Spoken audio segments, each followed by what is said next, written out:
अस्सलाम वालेकुम एवरीवन, मैं हूं मोहम्मद तलहा। आप लोग देख रहे हैं तलहा स्पेस एकेडमी।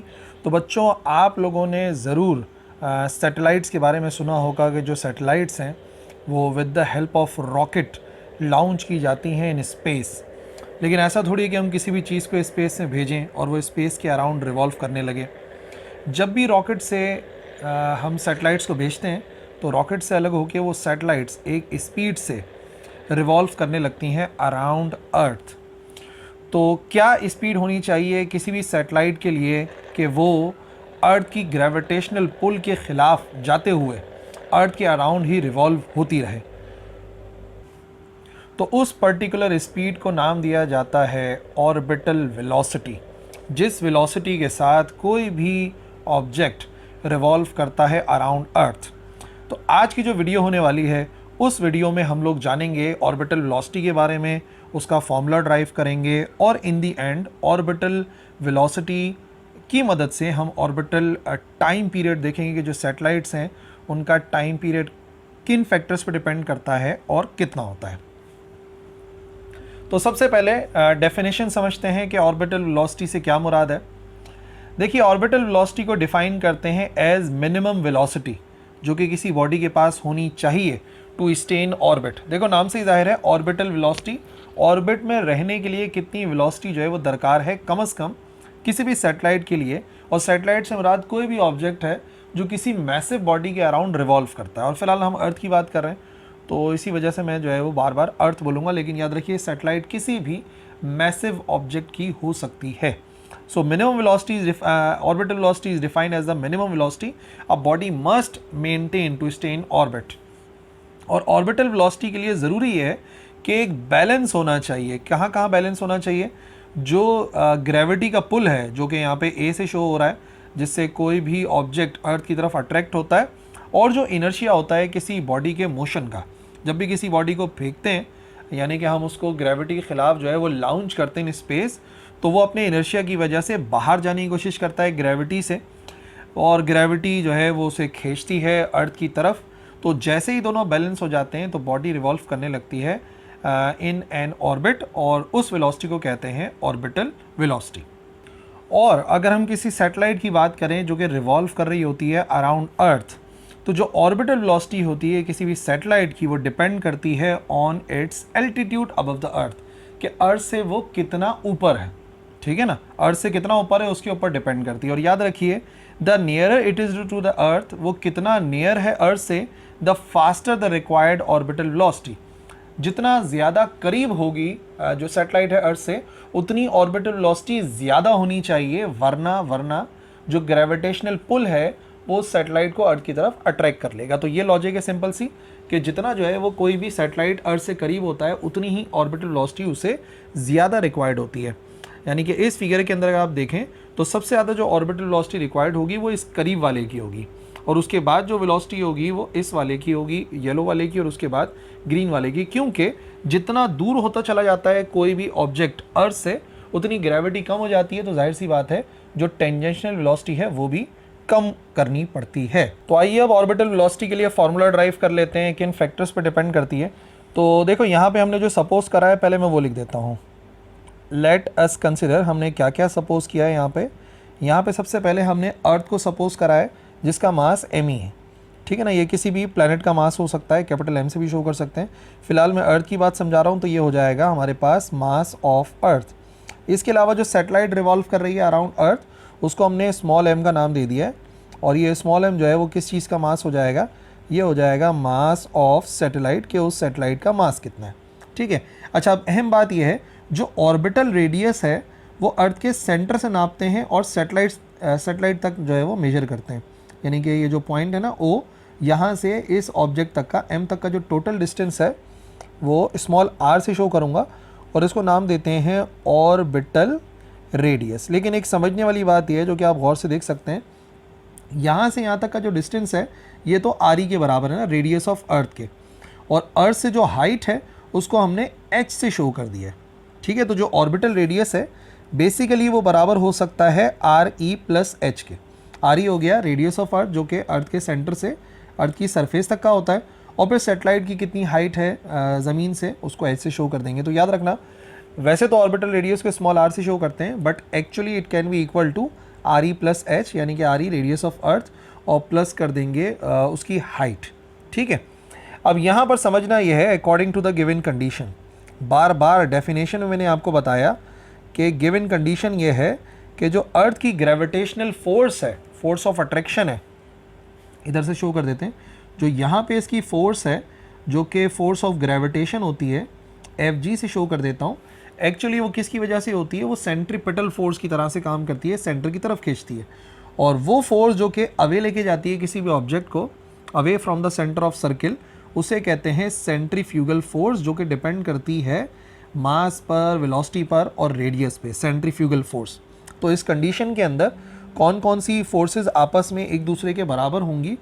सबसे पहली बात यह, जो ग्रेविटेशनल अट्रैक्शन है, ग्रेविटेशनल अट्रैक्शन वो एक्चुअली किसके बराबर होगी? वो बराबर होनी चाहिए सेंट्रीफ्यूगल फोर्स की, और सेंट्रीफ्यूगल फोर्स वो फोर्स है जो कि डिपेंड करती है टेंजेंशियल वेलोसिटी पे, जितनी स्पीड ज़्यादा होगी उतना सेंटर से अवे जा सकती है बॉडी। अच्छा, ग्रेविटेशनल अट्रैक्शन कैसे मालूम करेंगे? Using Newton's law of gravitation. Newton's law of gravitation को इस्तेमाल करेंगे। न्यूटन्स लॉ ऑफ ग्रेविटेशन क्या होता है? इस यूनिवर्स के अंदर हर दो बॉडीज़ एक दूसरे की तरफ अट्रैक्ट होती हैं, उनके दरमियान में ग्रेविटी पाई जाती है, ग्रेविटेशन पाई जाती है, और वो याद होगा पूरा का पूरा लॉ जो है Newton's law of gravitation, F बराबर होता है capital G m1 m2 divided by R square. ठीक है ना, ये फॉर्मूला था फोर्स का। और इस केस में क्या बनेगा? इन दिस केस यही जो फॉर्मूला है इसमें थोड़ा सा फ़र्क आ जाएगा। क्या फ़र्क आएगा? F को तो मैं F ही लिख देता हूँ, ठीक है, या Fg कर देता हूँ, ग्रेविटेशनल फोर्स, और ये हो जाएगा कैपिटल G। पहली ऑब्जेक्ट जो है वो m ही है, अर्थ का मास, दूसरा ऑब्जेक्ट जो है वो सैटेलाइट है m, और जो डिस्टेंस होता है बिटवीन देयर सेंटर्स जो कि न्यूटन्स लॉ ऑफ ग्रेविटेशन के अंदर आता है उसको हमने r से शो करा है, तो यहाँ पे आर स्क्वायर आ जाएगा। ठीक है, ये तो आ गया हमारे पास सेंट्रीपिटल फोर्स जो कि एक्चुअली ग्रेविटेशन की वजह से, एंड जो सेंट्रीफ्यूगल फोर्स है, centrifugal force is given by, उसको कैसे लिख सकते हैं? सेंट्रीफ्यूगल फोर्स को हम लिख सकते हैं एक्चुअली सेंट्रीपिटल के ही बराबर होती है mv स्क्वायर ओवर आर। सही है, ये बराबर होता है mv स्क्वायर ओवर आर के। तो दोनों वैल्यूज़ आ गई। ये वैल्यूज़ अगर इक्वेशन 1 में पुट करें, जिसके मुताबिक हम कह रहे हैं कि ग्रेविटेशनल अट्रैक्शन बराबर होनी चाहिए सेंट्रीफ्यूगल फोर्स के, तो ये दोनों आपस में बराबर होंगी, यानी Fg जो है वो बराबर आ जाएगा Fc के।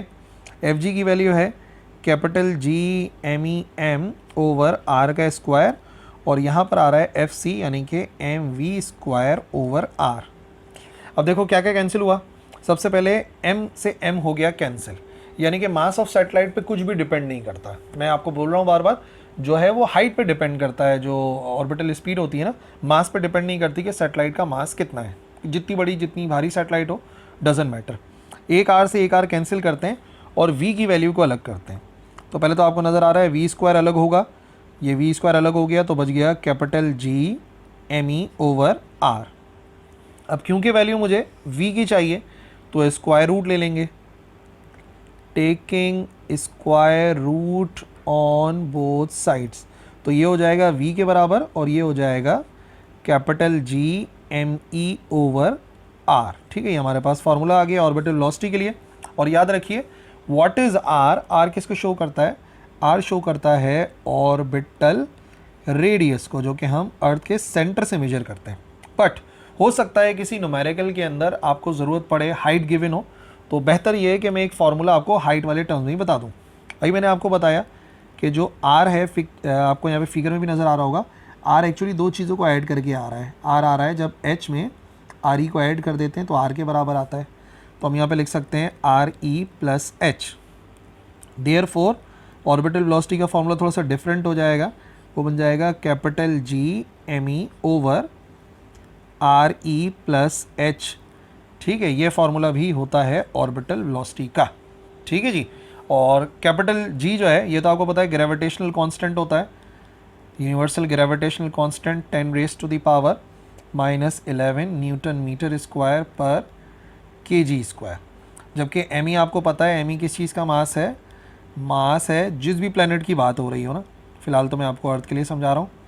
और यहाँ पर एच हाइट है, एच हाइट हो गई, हाइट ऑफ सैटेलाइट, जो सैटेलाइट है उसकी हाइट कितनी है, और इसी के साथ साथ जो बच गया हमारे पास आर ई, ये उस प्लैनेट का रेडियस होगा जिसके अराउंड आपने ऑर्बिटल वेलोसिटी फाइंड करनी है। तो फिलहाल मैं अर्थ की बात कर रहा हूँ, दैट्स वाई मैं यहाँ पे लिख दूंगा ये है रेडियस ऑफ अर्थ।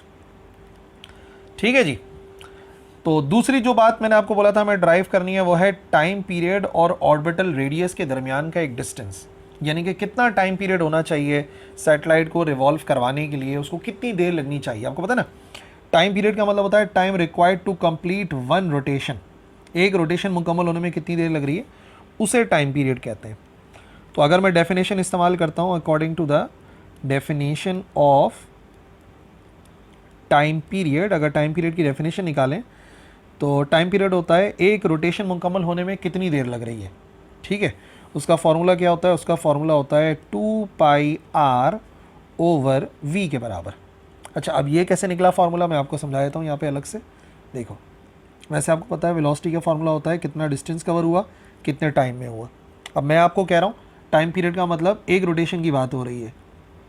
अगर बात हो रही है एक रोटेशन की, तो एक रोटेशन का मतलब हो गया v को तो चलो v लिख दिया, एक रोटेशन का मतलब यहाँ से लेके यहाँ तक का फासला, ये जो पूरा फासला होता है ना एक सर्किल का, इसको सरकमफेरेंस कहते हैं सर्किल का। और सर्किल का सरकमफेरेंस बराबर होता है 2πr के, और बाकी टाइम जो लगता है पूरा सरकमफेरेंस मुकम्मल होने में उसे कैपिटल टी से शो करते हैं। यहीं से अगर टी और वी को रीअरेंज करोगे तो टी बराबर आ जाएगा 2πr डिवाइड बाय वी के। तो एक्चुअली टाइम पीरियड का फॉर्मूला इस तरीके से ड्राइव होता है, हमने थ्योरी में भी स्टडी करा था, यहाँ पे मैंने आपको दोबारा बता दिया।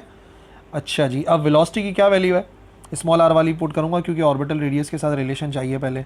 तो v बराबर होता है capital G M E over R, तो यहाँ पे वैल्यू पुट करता हूँ, ये बन जाएगा देयरफॉर कैपिटल T बराबर आ जाएगा 2πr डिवाइडेड बाय, और v की जगह पे v की value capital G M E over R, और स्क्वायर रूट के अंदर है।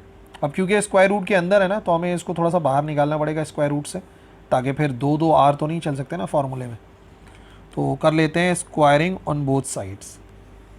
स्क्वायरिंग करके क्या फ़ायदा हुआ, ये बन गया t का स्क्वायर, ये हो गया 2 का स्क्वायर 4, पाई का स्क्वायर पाई स्क्वायर, रेडियस का स्क्वायर r हो गया, और डिवाइड में लिखा हुआ है capital G M E over R. Divide को मल्टीप्लाई में चेंज करते हैं, टी स्क्वायर बराबर आ जाएगा 4 pi square R square as it is, ये वाला आर ऊपर चला गया और नीचे आ गया कैपिटल जी और एम ई।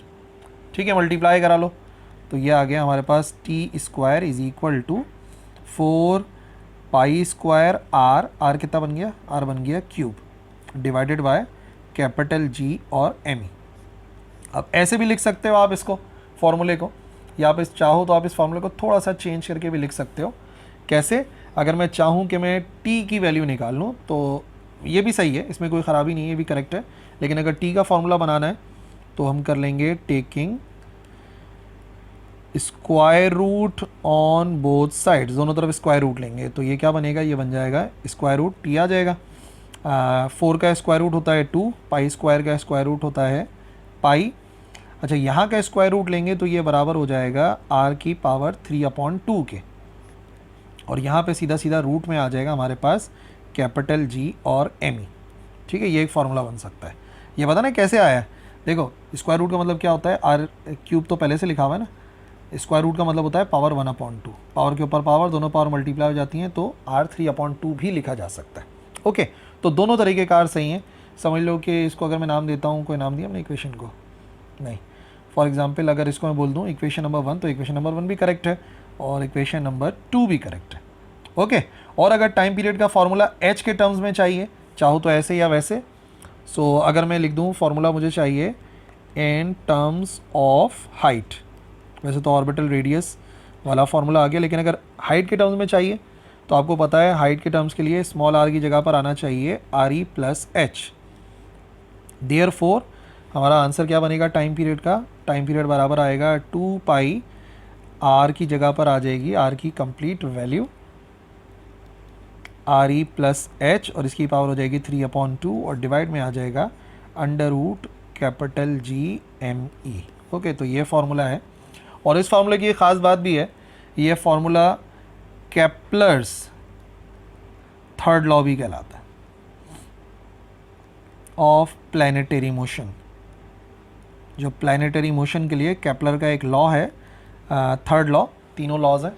तो जो थर्ड लॉ है वो टाइम पीरियड को डील करता है। तो टाइम पीरियड, उस लॉ के मुताबिक जो टाइम पीरियड का स्क्वायर होता है किसी भी सैटेलाइट का, वो डायरेक्टली प्रोपोर्शनल होता है। बाकी सब कुछ तो कांस्टेंट है ना, वो एक्चुअली डायरेक्टली प्रोपोर्शनल होता है किस चीज़ के, टाइम पीरियड का स्क्वायर डायरेक्टली डिपेंड करता है रेडियस के क्यूब पे, और इसी लॉ को कहते हैं Kepler's third law of planetary motion. ठीक है जी, so that is it for this video. I hope everything is clear. If you have any queries, any question, you can write in the comment section. That's all. अल्लाह हाफिज़।